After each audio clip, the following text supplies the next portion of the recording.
तो Buddha shown through symbols, यहाँ पे जो आप देखें, अगर एक एक पिक्चर्स को देखें तो उसको ध्यान से देखें, तो बुद्ध को एक तरह से सिंबॉलिक तरीके से प्रदर्शित किया गया है, उनको डिफाइन किया गया है। जैसे एम्प्टी सीट मतलब मेडिटेशन ऑफ बुद्धा है, यानी आप फिजिकली वहाँ पे होते हुए भी मेंटली नहीं है, इसका मतलब द सीट इज एम्प्टी।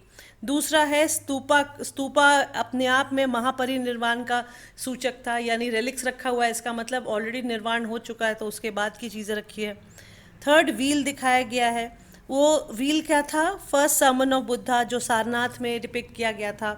उसके बाद ट्री था, tree could be any event in Buddha's life. तो ये अलग अलग जो चीज़ें थी वो अलग अलग चीज़ों को सिम्बॉलिकली डिनोट करती थी। थर्ड था popular tradition. People who turn to Buddhism enriched it with pre Buddhist और नॉन बुद्धिस्ट बिलीव्स। उस जमाने के जो ट्रेडिशंस थे, कुछ लोग जो ऑलरेडी बुद्धिस्ट थे, कुछ लोग जिन्होंने बाद में बुद्धिज्म को ज्वाइन किया था, उसको अपने अपने तरीके से उन्होंने बुद्धिज्म में जो मॉन्यूमेंट्स या जो बिल्डिंग्स थी उसमें अपनी अपनी कलाकृतियों को ऐड किया। कैसे? सबसे पहला एग्जाम्पल है शलभंजिका। शलभंजिका का मतलब था beautiful woman who was swinging on the swinging edge of gateway of Sanchi stupa. इसको माना जाता था कि ये ऐसी नारी थी जो कुछ कुछ भी टच कर दे तो वो ब्लूम, जैसे फ्लावर को टच कर दे तो फ्लावर ब्लूम हो जाए, इस तरह से गुड लक लाने वाली एक तरह से वुमन को दिखाया गया, डिपिक्ट किया गया है। उसके अलावा आप पिक्चर्स में देख सकते हैं एलिफेंट, हॉर्स, मंकी, कैटल, इन सब एनिमल्स को डिपिक्ट किया गया है। इनको समझना, इनको अलग अलग जो जातक की कहानियां हैं, जो बुद्धिस्ट स्टोरीज हैं, उसके कैरेक्टर से इनको कंपेयर किया गया या उनको इंक्लूड किया गया उसमें। और एलिफेंट एक्सेट्रा का अदर रीज़न जो है वो ये है to attract viewers, to make it lively scenes, छोटे बच्चे भी उसको देख के खुश हों, एलिफेंट, हॉर्स एक्सेट्रा को। फिर एक और रीज़न था एनिमल्स को ऐड करने के लिए, कि इसको ये अलग अलग ह्यूमन एट्रीब्यूट्स को दिखाते थे। जैसे एलिफेंट जो था वो विजडम और स्ट्रेंथ को दिखाता है, हॉर्स जो है वो स्पीड को दिखाता है, इस तरह से कैटल जो है वो प्रॉस्पेरिटी को दिखाता है। तो इस तरह से अलग अलग कारणों से एनिमल जैसे स्ट्रक्चर्स को उसमें डिपिक्ट किया गया, स्तूपाज में या उस ज़माने के स्ट्रक्चर्स में। उसके बाद एक अगर आप देखें पेंटिंग्स ऑफ अजंता केव्स, जो अगेन बुद्धिज़्म से रिलेटेड पेंटिंग्स है, इनके ये 3 डायमेंशनल हैं और ये क्या डिपिक्ट करती हैं? स्टोरीज फ्रॉम जातक। एग्जाम्पल है इसमें court life, procession, people at work, festival. और दूसरा एग्जाम्पल क्या है? Women surrounded by lotus and elephant doing अभिषेक, स्प्रिंकलिंग वाटर ऑन हर। इन सब का क्या मतलब है? इस सेकंड वाली जो पिक्चर है उसका मतलब है वुमेन सराउंडेड बाय लोटस के 2 मीनिंग निकाले हैं हिस्टोरियंस ने। पहला, सम कुछ कहते हैं कि she is Maya, mother of Buddha, Buddha की जो माता थी उनका नाम माया था, उसको डिपिक्ट किया गया है। कुछ लोग कहते हैं कि नहीं, ये गजलक्ष्मी, ये वन ऑफ द गॉडेस हैं जो गॉडेस ऑफ गुड फॉर्च्यून मानी गई हैं, उनको डिपिक्ट किया गया है। तो अलग अलग तरीकों से टेक्स्ट को पढ़ के लोगों ने अपने अपने हिसाब से इन पिक्चर्स को इंटरप्रेट किया या प्रेजेंट किया। एक और एग्जाम्पल है इसमें अजंता पेंटिंग में। पहला हमने कोर्ट लाइफ देखा, दूसरा वुमेन देखा, तीसरा है serpent on pillars. James Fergusson नाम के मॉडर्न आर्ट हिस्टोरियन जब देखने आए इस जगह को, सांची को, तो उन्होंने सांची को centre of tree and serpent worship कहा। क्यों? क्योंकि वो बुद्धिस्ट टेक्स्ट नहीं पढ़ के आए थे और बहुत सारे टेक्स्ट ट्रांसलेट भी नहीं हुए थे, इसलिए उनको एक्चुअल स्टोरीज का पता नहीं था, एक्चुअल सिग्निफिकेंस का। तो उन्होंने सांची को अपने हिसाब से इंटरप्रेट करके कहा कि it is a centre of tree and serpent worship. तो इस तरह से अलग अलग तरीकों से ये जो क्वेश्चन नंबर 6 हमने बैक क्वेश्चन देखा, उसको इंटरप्रिटेशन है, जो इनको 3 factor story, symbol and popular tradition help करती हैं इन डिपिक्शंस को समझने में। अब आते हैं हम बुद्धिज़्म को थोड़ा और जानने के लिए डिवीजन ऑफ बुद्धा देखते हैं कि division of Buddha into 2 parts कैसे हो गया। समय बीतता गया, लोग जुड़ते गए बुद्धिज़्म से, और फाइनली जाके हीनयान और महायान नाम के 2 सेक्ट में बुद्धिज़्म को बांट दिया गया। हीनयान का मतलब था लेसर वेहिकल, जो मानता था कि जो निर्वाण के लिए अपना एफर्ट खुद करना पड़ता है। दूसरा, उसमें बुद्ध को टीचर की तरह दिखाया गया, और उसमें थेरावदिन्स थी जो विमेन जिन्होंने ज्वाइन किया था और जिनको रेवियर्ड माना जाता था या रिस्पेक्टफुल माना जाता था, उनको थेरावदिन कहा गया। महायान के जो लोग थे, जो बाद में बना, वो उसको ग्रेटर व्हीकल कहा गया है। हीनयान को लेसर व्हीकल, महायान को ग्रेटर व्हीकल। और इसको मानने वाले लोग मानते थे कि बुद्ध जो है वो भगवान है, वो सेवियर हैं और रक्षक हैं या रक्षा करने के लिए संसार में आए थे। उसके बाद लोग मानते थे कि केवल बुद्ध ही मोक्ष की प्राप्ति हम दिला सकते हैं। और तीसरा, इसमें कॉन्सेप्ट ऑफ बोधिसत्व एमर्ज। बोधिसत्व का मतलब Buddha in another life, he who use effort to help others and not attain nirvana. निर्वाण प्राप्ति के लिए बुद्ध का सहारा लेना ही पड़ेगा, ये मानते थे। उसके बाद Buddha was worship as images and statues. पहली बार ऐसा होने लगा महायान आने के बाद कि बुद्ध की मूर्ति बनने लगी, उनका स्टैचू बनने लगा, और लोग अपना मैनिफेस्टेशन या जो अपनी भावनाएं थी उसको प्रकट करने लगे इमेजेस के द्वारा, जो महायान में हुआ। इज एन इम्पॉर्टेंट क्वेश्चन, इसको आप कर लीजिएगा, 3 मार्क्स में आ सकता है ये। Division between Hinayana and Mahayana. यहाँ तक हमने बुद्धिज्म के बारे में सब कुछ, almost everything, every aspect we have touched. हमने उसके स्तूपास के बारे में यानी स्ट्रक्चर के बारे में पढ़ा, हमने जो नॉन बुद्धिस्ट थे उन्होंने बाद में जब ज्वाइन किया उसके बारे में पढ़ा, हमने डिवीजन ऑफ बुद्धिज्म के बारे में पढ़ा, हमने बुद्धिस्ट की टीचिंग्स के बारे में पढ़ा, हमने महावीर के टीचिंग्स के बारे में पढ़ा। हर चीज़, ये सब कुछ हमने कर लिया। अब हम आते हैं पुराणिक हिंदुइज्म में, क्योंकि हमने जब चैप्टर शुरू किया था तो हमने 3 बिलीव्स की बात करी थी, बुद्धिज्म, जैनिज्म एंड पुराणिक और सांस्कृतिक कल्चर। तो अब आते हैं हम 3rd पार्ट में, growth of Puranic Hinduism, which was later came to be known as Hinduism. इन सब को मिला के, तांत्रिक को मिला के, बुद्धिज्म को भी मिला दिया गया, उसमें पुराणिक ट्रेडिशन को भी मिला दिया गया और उसको हिंदुइज्म बाद में कहा जाने लगा। इसमें जो नोशन ऑफ सेवियर था वो कॉन्सेप्ट था पुराणिक कल्चर में, यानी जब इंसान को बचाना होता है तो भगवान एक रूप लेके आते हैं उसको बचाने के लिए। जिस तरह से कृष्ण आए थे, जिस तरह से विष्णु के और अवतार आए थे। ये ज़माना था जब भगवान को दो तरह से या 3 तरह से इनफैक्ट पूजा जाता था, वैष्णविज्म, शैविज्म और गॉडेस के रूप में। वैष्णविज्म जो थे वो विष्णु की पूजा करते थे, भगवान विष्णु की as principal deity, main god उसको मानते थे। और जो शैविज्म मानने वाले थे वो शिव को चीफ गॉड मानते थे और उनकी पूजा करते थे। ये वो ज़माना था जब लोगों ने अपने अपने भगवान चुनना शुरू कर दिया था खुद। जिसको विष्णु में फेथ था वो विष्णु की पूजा करते थे, जिनको शिव में फेथ था वो शिव की पूजा करते थे, जिनको देवी में फेथ था या गॉडेस में था वो गॉडेस की पूजा करते थे। तो इस तरह से लोगों ने चूज़ करना शुरू किया। और ये जो डेटी को मानते थे कि डिफरेंट अवतार popular in different parts of the country. कहीं कृष्ण पॉपुलर थे, कहीं विष्णु पॉपुलर थे, कहीं वराह अवतार पॉपुलर थे। आप जानते होंगे विष्णु के 10 अवतार हुए हैं, इसमें आपके चैप्टर में भी मेंशन है, उसको आप रीड कर लीजिएगा। उसके बाद कल्ट, जिसको अवतार को कल्ट कहा गया कि कल्ट फिगर को पूजा जाने लगा। तो 10 अवतार हुए जिसको इनकारनेशन यानी नया जन्म लेके या नया रूप लेके विष्णु आते थे, ऐसा लोग मानते थे, टू सेव द वर्ल्ड। उसके बाद इन सब भगवान को या देवताओं को या देवियों को स्कल्पचर में प्रेजेंट किया जाने लगा। जैसे शिव को लिंग के रूप में, शिवलिंग के रूप में, विष्णु को अलग अलग रूप में स्टैच्यू बना के उनको प्रदर्शित किया जाने लगा। अच्छा, इसका एक और फीचर था, all deities had set a symbol, has a set of symbol. हर एक भगवान के जो सिंबल्स थे वो अलग अलग थे। जैसे शिव के गले में नाग, शिव के सिर पे चंद्र, विष्णु के हाथ में शंख या उनके हाथ में सुदर्शन चक्र, इस तरह की चीज़ें होती थी जिसको हेड ड्रेस, ऑर्नामेंट, वेपन या आयुध कहते थे, या ऑस्पिशियस ऑब्जेक्ट। और उनके वाहन भी होते थे, सीटिंग्स होती थी। शिव के साथ नंदी को एसोसिएट किया गया है, विष्णु के साथ शेषनाग को किया गया। इस तरह से अलग अलग तरीके से भगवान को रूप दिए गए और उनको उस तरह से प्रेजेंट किया गया। अब हिस्टोरियंस ने इनको कैसे समझा? जिस तरह से हिस्टोरियंस ने बुद्धिज़्म को और जैनिज़्म को समझने की कोशिश करी थी, वैसे ही पुराणिक कल्चर को भी हिस्टोरियंस ने समझने की कोशिश की। और कौन कौन से तरीके अपनाए? ये जो फर्स्ट सेंचुरी सी में थ्रू स्टोरीज इन पुराणाज, उन्होंने पुराण पढ़े, जो पुराण के ट्रांसलेटेड वर्जन थे या उनको समझने की कोशिश की, जो सर्कुलेट हो रहे थे सेंचुरीज से, उनको पढ़ा। उसमें फिर story of gods in simple Sanskrit, all could read it, women and Shudras.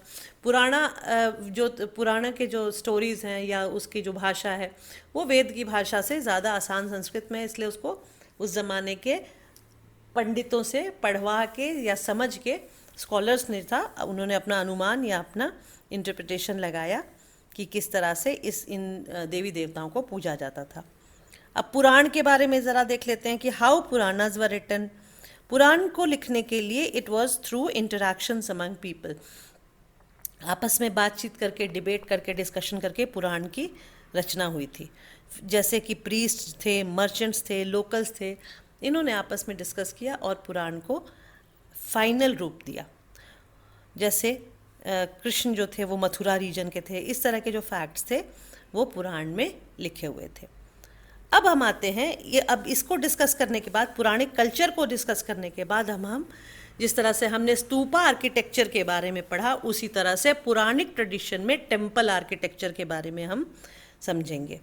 Temple architecture में बहुत इंटरेस्टिंग फैक्ट्स हैं कि शुरू में टेम्पल्स कैसे होते थे और बाद में कैसे होते थे। टेम्पल्स जब शुरुआत हुई, जब पूजा करने की या पूजा की मैनिफेस्टेशन की जब बात हुई कि उसको कैसे प्रदर्शित किया जाए, तो एक छोटा सा स्क्वायर रूम, बिल्कुल छोटा सा स्क्वायर रूम बनाया जाता था, जिसको सैंक्टम सैंक्टोरम या संस्कृत में गर्भगृह कहा गया, जहाँ पे देवता की मूर्ति रखी जाती थी। ये शुरू के अर्ली टेम्पल्स का था feature. Small square room which was called garbhagriha and it only had single doorway. शुरू के बिल्कुल अर्ली जो टेम्पल्स थे उनके एक दरवाज़ा होता था, उस दरवाजे में आपको झुक के बैठ के जाना है और बैठ के ही पूजा करनी है। इतना बड़ा भी नहीं होता था कि उसमें एंटर करके आप खड़े होकर आराम से पूजा कर सकें।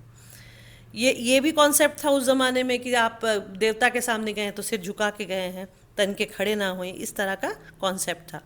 लेकिन बाद में जब राजे महाराजे आए और उन्होंने अपने आप को देवताओं के साथ एसोसिएट करना शुरू किया और अपना वो वैभव भी दिखाना एक तरह से चाहते थे, तो उसमें उन्होंने मंदिरों के स्ट्रक्चर को भी चेंज करना शुरू किया और मंदिर के स्ट्रक्चर टॉल होते गए, काफ़ी ऊंचे होते गए। उस सैंक्टम सेंक्टोरम के ऊपर एक शिखर बनाया गया टॉप में और ओवर द सेंट्रल शाइन। उसके बाद मंदिर के दीवारों को सजाया जाने लगा। It was decorated with sculpture, मूर्तियों के साथ उसको सजाया जाने लगा। अलग अलग तरह की मूर्तियाँ, आप अगर प्राचीन मंदिरों में देखें, पुराने मंदिरों में, तो सारे दीवारों में मूर्तियाँ होती हैं, उसमें सीरीज ऑफ स्टोरी डिपिक्ट होती हैं या देवी देवताओं की मूर्तियाँ होती हैं। उसके बाद जब थर्ड स्टेप आया टेम्पल आर्किटेक्चर का, तो टेम्पल्स बिकेम मोर एलैबोरेट। सबसे पहले एक गर्भगृह या सैंक्टम सैंक्टोरम, उसके बाद उसके ऊपर शिखर। थर्ड स्टेप पर आके उस मेन श्राइन या मेन मंदिर के आसपास आंगन या प्रांगण बनाया जाने लगा, उसमें असेंबली हॉल्स बनाए जाने लगे, उसमें बड़े बड़े गेटवेज बनाए जाने लगे, उसमें सप्लाई ऑफ वाटर का इंतज़ाम किया गया रेगुलर फेस्टिवल्स के लिए या और अलग अलग तरह के प्रोग्राम्स के लिए, पानी फुल टाइम वाटर सप्लाई का, जिसमें मैंने आप अगर देखें तो स्ट्रक्चर बना दिया है। सबसे पहला वाले अर्ली टेम्पल का स्ट्रक्चर, उसके बाद सेकंड स्टेप में और उसके बाद फाइनल स्टेप पे। इनके फीचर्स एक बार फिर से देख लेते हैं। Some hollowed out of huge rock which was started early. शुरू में जो मंदिर बने हैं अगर आप देखें तो उसमें एग्जाम्पल है एलोरा, महाराष्ट्र में एक जगह है एलोरा, जहाँ पे कैलाशनाथ मंदिर है, जो 8th सेंचुरी कॉमन एरा में बनाया गया था। पूरे बड़े से रॉक को उसको काट के उसमें स्ट्रक्चर बनाया गया है और वो जब स्ट्रक्चर बना, वो मंदिर इतना सुंदर है कि जो चीफ स्कल्प्टर, जो सब मेन जो शिल्पकार थे, वो जब बना रहे थे तो बनाने के बाद वो खुद अचंभित हो गए थे, उसको सरप्राइज हो गए थे देख के कि मैंने इतना सुंदर स्ट्रक्चर कैसे बना दिया। उसके बाद जो बिल्डिंग्स थे वो आर्टिफिशियल केव्स के रूप में, ये आपका आप उसमें अपने चैप्टर में इसमें फिगर्स में देखेंगे बराबर केव्स जो बिहार में है गया के पास, ये अशोका ने बनवाया था आजीविका सेक्ट के ऋषि मुनियों के लिए या मंक्स के लिए जो भिक्षुज होते थे। आजीविकाज मैंने आपको बताया था फेटलिस्ट एंड मटीरियलिस्ट का, तो उसमें जो फेटलिस्ट या जिनको आजीविका कहा जाता था, ये 3rd सेंचुरी BC का है। ये दूसरा एग्जाम्पल है टेम्पल आर्किटेक्चर का। तो इस तरह से आप टेम्पल आर्किटेक्चर को समझ सकते हैं कि कैसे कैसे with the time step by step उसमें एलैबोरेट जो स्ट्रक्चर था वो इंक्रीज हुआ। अब आते हैं हम अपने final question of this chapter पे, लास्ट क्वेश्चन। ये सब कुछ हो गया, हमने समझ लिया कि टेम्पल आर्किटेक्चर क्या था, उसके बाद स्तूपा आर्किटेक्चर क्या था, बुद्धिज़्म क्या था, जैनिज़्म क्या था, उनकी टीचिंग्स क्या थी, फिर पुराण के बारे में पढ़ा, हिस्टोरियन के इंटरप्रिटेशन सुने, सेविंग ऑफ स्तूपा के बारे में, सब कुछ हमने जब जान लिया तो फाइनली हम आते हैं कुछ डिफ़िकल्टीज़ की तरफ। इसमें क्वेश्चन है आपका, what difficulties did the historians and scholars face in understanding the sculptures. ये जितने भी स्कल्पचर्स के बारे में अभी आपको मैंने एक्सप्लेन किया है, उसको हिस्टोरियंस को क्या क्या मुश्किलें आई समझने में, ये है हमारा question. And how did they solve this problem. पहले तो मुश्किलें क्या क्या आई और उसके बाद उसको कैसे कैसे वो सॉल्व करते गए। तो इसको 1 by 1 3 स्टेप में हम लेंगे। फर्स्ट स्टेप था यूरोपियन फाउंड दिस अनफेमिलियर। उसमें क्या था, बहुत सारी चीज़, जब यूरोपियन इंडिया में आए थे तो उनके लिए हर कुछ अनफेमिलियर था, और टेम्पल्स वगैरह तो और ही ज़्यादा उनके लिए अनफेमिलियर थे। तो उन्होंने क्या किया, they were scared to see some figures like Varaha and human and animals form. Varaha और नरसिंह 2 अवतार आपको पता है विष्णु के अवतार हैं। इन दोनों के स्ट्रक्चर को, इस तरह के स्ट्रक्चर्स को देखे वो डर गए कि हाफ एनिमल हाफ ह्यूमन है, या एक ह्यूमन के ऊपर बोर का सिर है। तो इस तरह की चीज़ें देख के वो घबरा गए और उसके बाद उनको समझ नहीं आई। फिर उन्होंने क्या किया, कुछ उन्होंने मूर्तियाँ देखी जिनको they started comparing it with ancient Greece, क्योंकि उनके यहाँ भी पुराना इतिहास था, ग्रीस का इतिहास था, रोम का इतिहास था। तो उस ज़माने की जो मूर्तियाँ थी उससे उनको कंपेयर करने लगे। कंपेयर करने में उनको जो सबसे आसानी हुई वो थी गांधार आर्ट, जो उन्होंने जिसमें बोधिसत्व या बुद्ध की जो मूर्तियाँ थी जो गांधार आर्ट में थी, वो उनको समझ पाए, क्योंकि वो उनका जो स्ट्रक्चर था वो ग्रीक मॉडल्स पे बेस्ड था। तो they could understand and they were very happy to see. ये कहाँ मिला है, ये तक्षशिला और पेशावर जो पाकिस्तान में है, वहाँ पे ऐसे इमेजेस मिले थे उनको, और उसको वो समझ गए and they were very happy to see. उसके बाद एक और जो आया इनको प्रॉब्लम, वो था they derived from familiar to understand the unfamiliar. यहाँ पे भी उन्होंने एक्स्ट्रापोलेट को यूज़ किया। कई ऐसी मूर्तियाँ थी जिसको उन्होंने प्रेजेंट के इवेंट से कंपेयर किया और उसको पास्ट में कंक्लूड किया। सेकेंड स्टेप जो था वो था many images were very difficult to understand, क्योंकि बहुत सारे इमेजेस या स्टैचूज थे वो बिल्कुल ही इनको समझ नहीं आते थे, क्योंकि ना वो टेक्स्ट में इसमें लिखा गया था, उनको एक्सप्लेन किया गया था, और ना इमेज जो था वो टेक्स्ट से मैच करता था। इसका सबसे बड़ा एग्जाम्पल है, अगर तमिलनाडु में आप महाबलीपुरम का स्ट्रक्चर देखें शो टेम्पल के पास, तो आपको समझ आएगा कि इसमें कौन कौन से 2 ओपिनियन इनमें आर्ट हिस्टोरियंस ने किया है। They are divided on their opinion. पहला मानते हैं कि वो descent of Ganga from heaven है, जो कि पुराण और एपिक्स में कहानी दी हुई है कि गंगा किस तरह से स्वर्ग से उतर के शिव की जटा में समा गई थी। इस कहानी को वो मानते हैं कि वहाँ पे 2 स्ट्रक्चर के बीच में वाटर का जो वो फ्लो बनाया गया है उससे वो समझते हैं। दूसरा जो ओपिनियन है वो ये है, क्योंकि उस जो गॉर्ज जैसा बना हुआ है उसके नीचे एक तपस्वी का फिगर है, जिसको वो मानते हैं कि वो अर्जुन है, जो ब्रह्मास्त्र के लिए तपस्या कर रहे हैं, पेनांस कर रहे हैं, और वो centre figure of an ascetic माना गया उसको, यानी Arjun is doing penance for to acquire arms. Mahabharata के युद्ध से पहले जो उन्होंने आर्म्स के लिए भगवान की पूजा की थी या तपस्या की थी, उसका डिपिक्शन है। तो ये अलग अलग डिपिक्शन एक ही फिगर का है, तो इसमें मुश्किल आती है कि किसको सही माना जाए, तो दोनों को ओपन एंड के साथ छोड़ दिया जाता है। थर्ड जो है वो इंटरप्रिटेशन है, many day to day events are not mentioned in text. तो ये बड़ी मुश्किल होती है। जितने भी स्कल्पचर्स या पेंटिंग्स हैं, उसमें बहुत सारी ऐसी चीज़ें हैं जो नहीं समझ आती, क्योंकि शायद वो उस ज़माने के डे टू डे के इवेंट्स थे, इस वजह से ये लोग नहीं समझ पाते थे। तो वो और सेकंड था, many communities did not keep record. जो पहले वाले चैप्टर्स में भी ये प्रॉब्लम था कि बहुत सारे लोग पढ़े लिखे नहीं थे, या बहुत से लोग अपने लाइफ में इतने बिजी थे, लिखने का टाइम नहीं था, कुछ शौक नहीं था, तो शायद उन्होंने कुछ भी रिकॉर्ड नहीं रखा। Even though they had vibrant culture, philosophies and customs etcetera. कई ऐसी कम्युनिटीज़ उस ज़माने की रही होंगी जिनका जो कल्चर था या फिलॉसफी था या उनका जो कस्टम था, ट्रेडिशन था, वो सब बहुत वाइब्रेंट रहा हो, बहुत रंग बिरंगा या बहुत अच्छा एलैबोरेट रहा हो, लेकिन उन्होंने उसका रिकॉर्ड नहीं रखा। तो ये बड़ी मुश्किल है, हिस्टोरियंस को पता नहीं, सब कुछ लगता है जैसे पास्ट में खो गया, तो it is very difficult for them to understand. तो ये 3 डिफ़िकल्टीज़ आपको मैंने बता दिया जो हिस्टोरियंस एंड स्कॉलर्स को आया प्रॉब्लम समझने में, इनको स्कल्पचर्स को। So this will again be your long answer question, इसको आपको लर्न करना है। Now with this we come to the end of this chapter, and this bring us to the end of book 1 in history of ancient India. इनको अच्छे से आपको पढ़ना है। I have tried to cover each and every point relevant to your syllabus and understanding. मैंने कोशिश करी है कि each and every point को डिस्कस करूं जो आपके सिलेबस में है, आपके NCERT की बुक में है, और आपको समझाने की कोशिश करूं।